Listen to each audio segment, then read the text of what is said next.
Hey guys, sorry if you can hear the fan in the background. It's just a little bit hot out here. As you can tell, the dog sure does enjoy it. But anyway, I'm going to kind of go through what I have to do in order to do the changeover to ride the sand dunes or just off-road in general. And basically what I'm going to do first is just swap the wheels, and I do have a master link on this chain. And that's the easiest way for me to do it, is just to have two different chains, one for dirt, one for street. And then I just swap the wheels out, and that's pretty much it. I will be taking this mirror off just because I don't need it when I'm out at the dunes, and if I tip my bike over, I don't want to just ruin it immediately. I do recommend taking off the tail light if you're going to be riding pretty hard out off-road somewhere, but I have left it on for multiple dune trips and it's been fine. But this time I'm just going to take it off just because I know that we're going to be spending the whole weekend up there, and I just don't want to have to deal with it just in case something did happen. But I haven't had a problem with that in the past. Actually, the only time I did is when my paddle tire flipped a rock up into the taillight and basically shattered the whole thing. But anyway, I'm going to leave all the headlights on. I leave this CarPlay unit on. That hasn't caused me any problems. I've had this on here for quite a while, and it always stays on, no problem. I don't think I'm going to take off the speedometer either, because no sense in doing that. I can just leave all that on, and then the bike will be ready to go. I'm also going to change out my air filter, and then I got to do my wife's bike next, and I'll just be putting a paddle tire on it.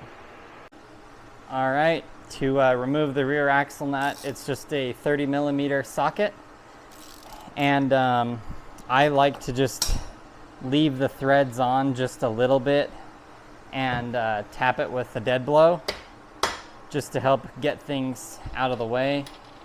And then once I get the rest of this stuff off, I just kind of give it light taps until it is out the other side.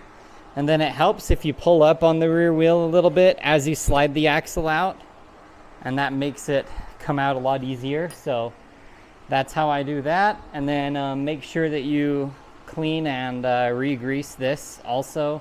That's an important step.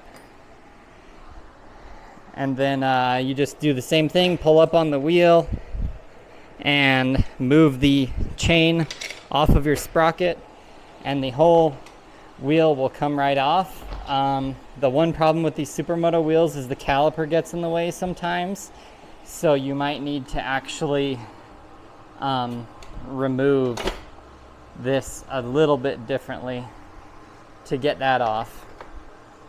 And also the bike is a lot more front heavy once you do this, so just be aware of that and be careful.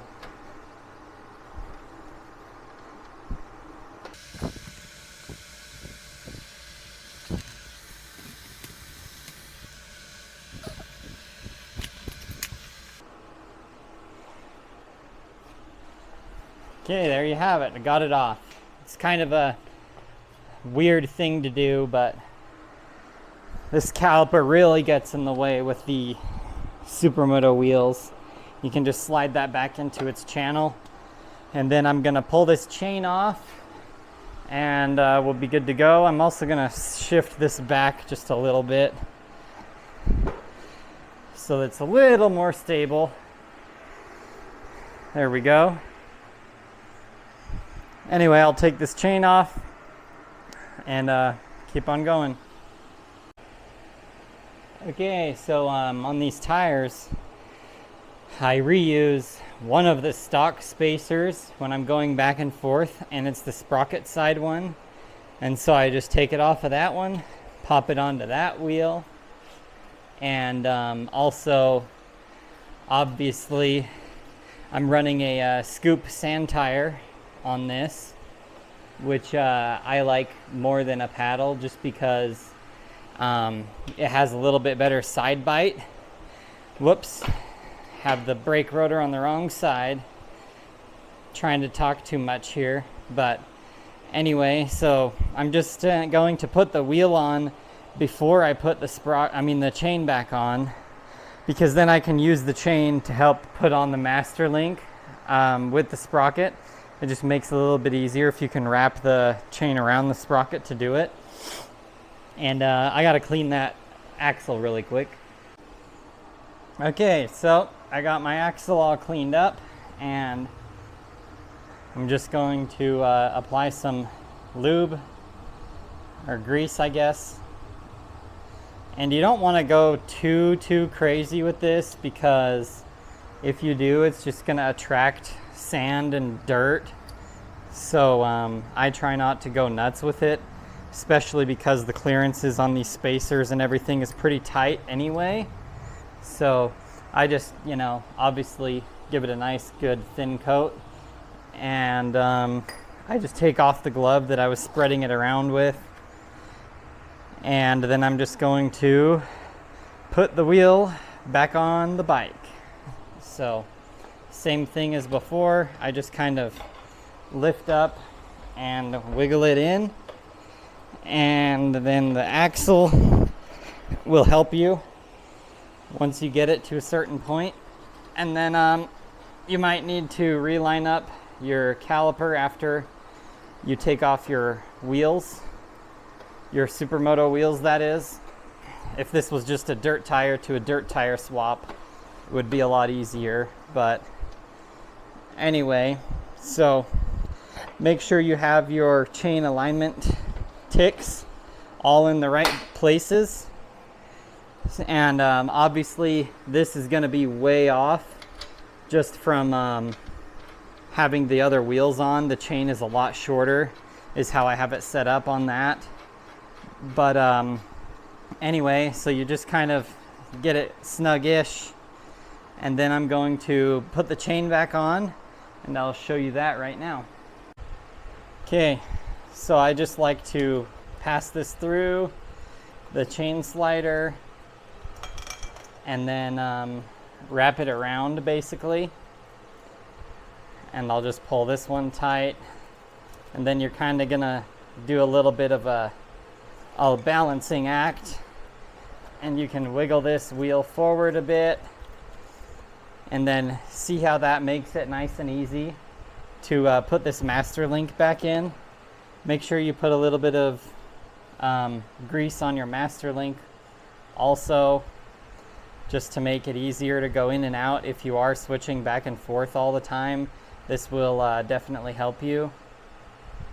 So I'm gonna go ahead and do that, and I'm gonna take this glove off so I don't smear grease everywhere.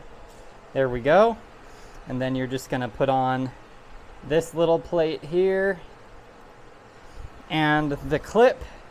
Now here's something you want to do, is the sprocket is going to be moving this way, so you want to make sure you don't put your clip on backwards, because there's a potential for it to get caught on something up front and rip this clip off, and then before you know it, you'll have your chain off of your bike. And so I always make sure to do it like this, and then you can see how I have it kind of started like that, and then you can just kind of use a flathead or a chisel or whatever you want to get this started on here. And sometimes you can just kind of hold it like that and then tap it on, and that's got it going. And then sometimes you have to like transfer to the middle part like that, and now that master link is on there nice and tight. And I will show you what I use to adjust my chain slack. I have a pretty fancy, nice tool that works really well for it, because when you're going back and forth in such huge swings like this, it makes it a lot harder to get your chain right. So I'll show you what I use. You're obviously going to need a 10 and a 12 wrench to adjust these. And this is that tool I was talking about. This is the BPA Racing chain slack adjuster tool. And on here it shows loose, tight, or right in the middle is where you want it. And you actually can calibrate this yourself to the chain slack number in your user manual. And basically how this works is it goes on your chain, and then you it has that spring on it. I'll just show you here. And then it'll tell you if you're too loose or too tight. Obviously it's way too loose right now because I don't have these adjusted properly at all. And the added bonus is this also holds your whole wheel forward while you're doing your chain slack, which is super nice. So anyway, I'll just show you how I do that. So first you're gonna crack this loose. Go the other way. That baby is tight. There we go. So crack that loose. And then you're just going to keep on backing this out until you get the chain slack to where you want it. And obviously I'm gonna have to recheck this after I do the other side, but I'm just gonna get it pretty close and then I'll go back and fix the other side. But I don't know if you guys can see or not, but go ahead and watch this move as I'm doing this. It works really well. I should have done this a little bit, should have spun this out a little before I even put the wheel on, but that's okay. It's not that hard to just go ahead and do it like this. And obviously you don't want your axle nut to be tight when you're doing this. You want it to be just kind of snugged up enough. So here you can see I have it right in the middle somewhat. And then I'm gonna go to the other side, do the other side, and I'll come back and check this again and see where it's at. And then I'm just going to spin these down, tighten it up, and that will be job done. Okay, the other thing you're gonna wanna make sure you do is check the notches on that block. And just make sure that you do the same on both sides. So on here I have 1, 2, 3, 4 notches, and that goes to that small notch. And then on this side, you can look at the same thing. We have 1, 2, 3, 4, so we're still a little bit shy on this side. So you can actually keep on going back with this until it matches up. And then your wheel should be pretty darn close to straight. And then there's also a tool that Motion Pro makes. I haven't really had a ton of practice with it, so I'm not even sure if I'm using it right. Okay, I didn't quite have it on correctly, but basically you're supposed to clamp it onto the sprocket and then you align it using that rod on the chain is how you're supposed to do it. I might need to move this just a little bit forward here so I can get a better look at what it's actually at, but we're pretty dang close to straight, so that's how that works. And then if we come back and check on my chain on this side, see how now we're a little bit too tight. So basically I'm just gonna keep adjusting. It's touching right there. I'm gonna keep on adjusting it until that's right in the middle where I want it. All right, I got that all lined up as good as I feel like getting it today. And I took off my chain slack tool, alignment tool, and I got that all squared away. Now I'm just gonna tighten these down, tighten down the axle nut, and we'll be ready to go.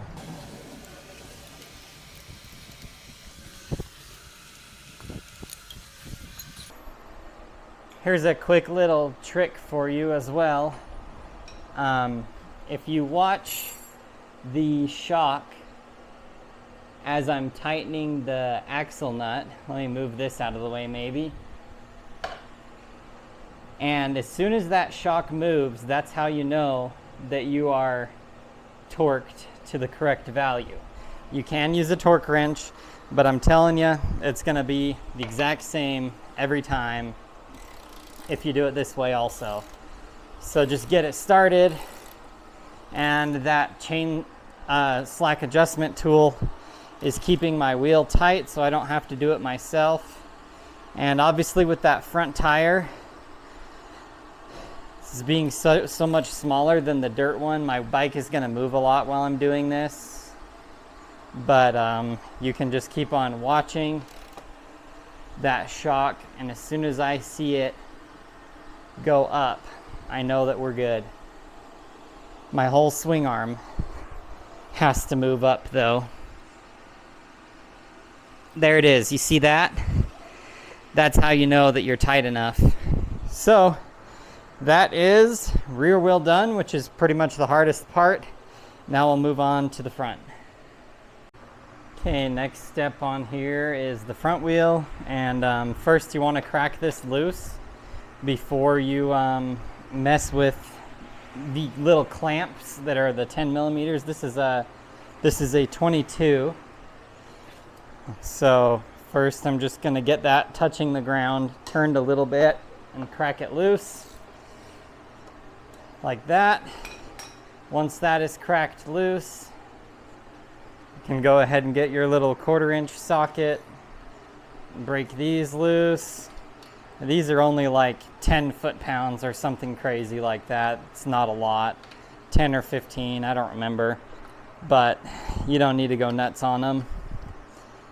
So I'll break all those loose, and then same thing as the other side, just kind of get it out a little bit, and now you can actually kind of just smack it with your hand and it should come out pretty good. And then you can kind of push and pull up at the same time. And the front is normally a lot cleaner than the rear, so I typically only re-grease that and clean it every few times. And same thing as the back, we're running into the caliper again, and so I'm just going to loosen these and take them off also. These will be a little bit tighter just because they are holding the whole caliper on. I don't know the torque spec for them, but...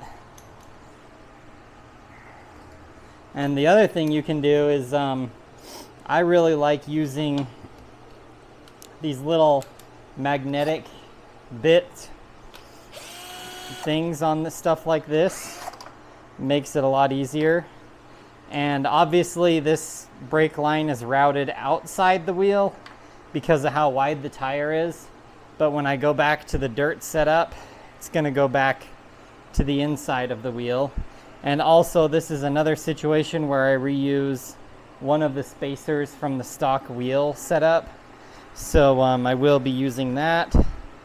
But I'm just going to put this back on now because I know it's going to fit just fine with the dirt wheel. I don't have to worry about clearance issues, so I'm just going to bolt it right back on. Forgot this was on drill mode. And then I'm just going to go ahead and snug them up with this.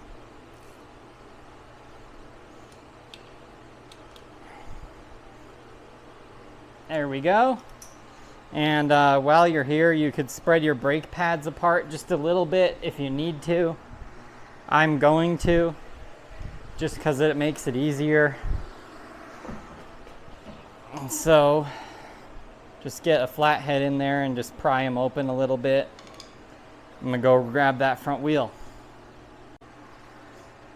All right, I don't really know if it makes a huge difference, but when I put this wheel back on, I just kind of get this finger tight essentially before I tighten these down, and then I'll spin the front wheel and pump up the front brake and spin it and grab it, and I'm hoping that that kind of straightens out the front wheel a little bit. And I'm gonna tighten these back up to what they need to be. I could torque them, but I take wheels on and off enough that I don't really need to worry about it as much. So just go ahead and tighten these guys up.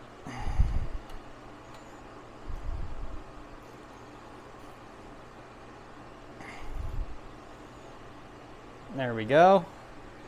And now you can torque this to the right amount. I don't remember. I think it's like 90 or 80 something foot-pounds like that. And so I just snug that up, make sure it spins freely and nice, and I just pull the front brake a couple more times, and that is job done for the front wheel. And I have that brake line routed the correct way now, where it's supposed to be. But that's pretty much it. I'm just gonna take that mirror off, which is just one bolt. And then I'm gonna head on over to the wife's bike and swap her paddle tire on.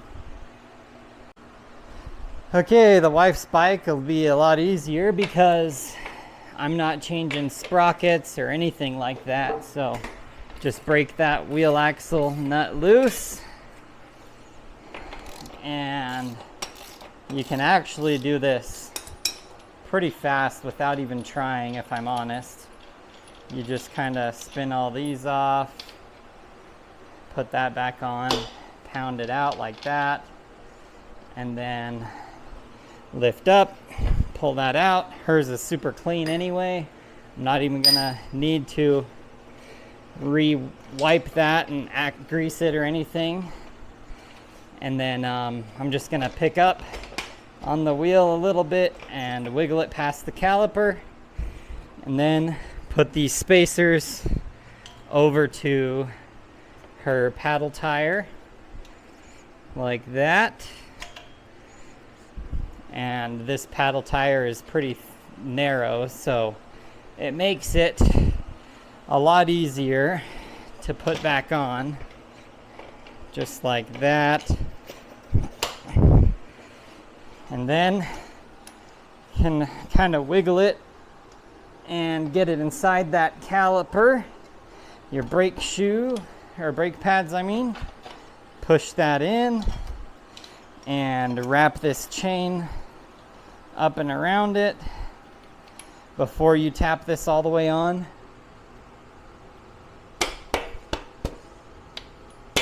Like that.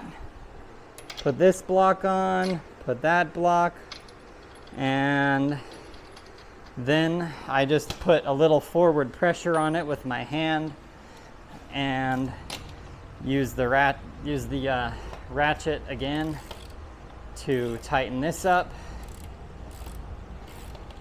And then we're gonna be looking for that same thing as last time. I'm just gonna wait until the swing arm moves to stop tightening this. And you can kind of get a feel for when it's gonna start doing it. Right there, that is tight. Job done.